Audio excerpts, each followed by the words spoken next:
Welcome back to Good Things Utah. Feeling like you've been going head to head with your kids lately? Yes, actually. Joining us now to help us work through the power struggle is registered play therapist Brooke Bumgardner. Okay, Brooke, we need you. I'm really excited for this. What's a play therapist?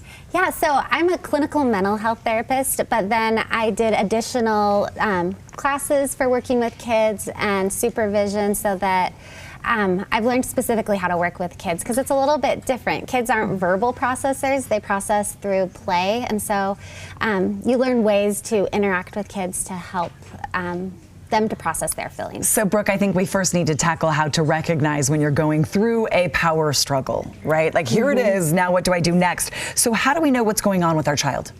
Yeah, one thing that I notice when parents come in with their kids, usually there's meltdowns happening, fighting happening. And so I think it's helpful for parents to identify if they are feeling threatened, provoked, defeated, that those are signs that they're probably engaging in a power struggle with their child and therefore kind of a part of what's going on with their kid. Will you define a little bit more what a power struggle looks like? So is it me saying it's bedtime and they're saying, no, I'm gonna watch one more episode? What does it mean to be in a power struggle? Yeah, I think it's when your child's wanting power and you're wanting to be the one in control. And so it's this like butting of heads. I think a kind of like a tug of war. Both people are kind of pulling on it. Brooke, I've even said out loud, I'm in charge. Yeah. Because you feel like it's going away. Right? They're taking charge. Is that the right thing to say? Is it about what's going on with you as a parent as much as it is with the child?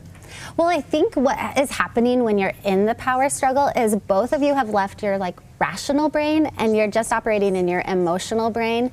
And so there's not a lot of good problem solving or solutions that can come from that place. And so really we want both parent and child to take a break, come back into their rational brain before they start working on solving the problem. I had a really big one the other night and it rattles you and then you beat yourself up for it and you want to go back in time and handle it differently, but you don't have the tools to do that. So how should we be responding once we know that we're in the middle of one? I think identifying it is key. Once we identify and it's like in our awareness, we can do something about it. I think in our culture, we have this belief that if we punish kids and make them feel bad, they'll do better. But it's really the opposite. We all do better when we feel better. And so it's looking for ways for both you and your child to feel better so that both of you can respond to each other better. I'm looking at your notes here and you say create a plan for flooding. What does that mean? Yeah, what it would mean is when either you or your child is out of that rational brain, having a word that you can use to recognize we're out of this place and we both need space to calm down. And so it's creating a positive timeout where both of you are going to acknowledge this isn't negative, but we're just going to take space and do something that soothes and calms us so then we can come back together and problem solve when we're able to do that more effectively. Okay, soothing, you said that there is a way to make a self-soothe kit for you and your child. What does that entail? Yeah, so it could be finding things that just calm them down. And I think it's good to like have your kids buy in and have them help you with it, asking them, what things make you feel better when you're upset?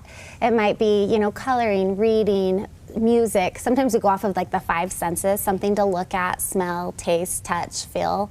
And so that they can, in their own space, be able to just take time, calm down before you come back and talk. All right, so then you come back and you're discussing how do you give appropriate power back to children?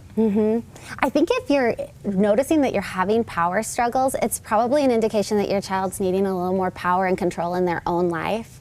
A rule of thumb for this is little choices for little kids, big choices for big kids, but you start offering more choices to your child so that they can learn that process of making a choice, having a consequence. That's something that I'm working on right now with my 6-year-old. I share custody 50-50 with his dad, and we have him in therapy right now because he does not like going back and forth at the moment. He wants more control than he's getting, and one of the things we learned was give him as many choices as possible from the littlest things. Do you want to walk to the car or run to the car? Do you want the red pants or the blue pants? Just overload with choices.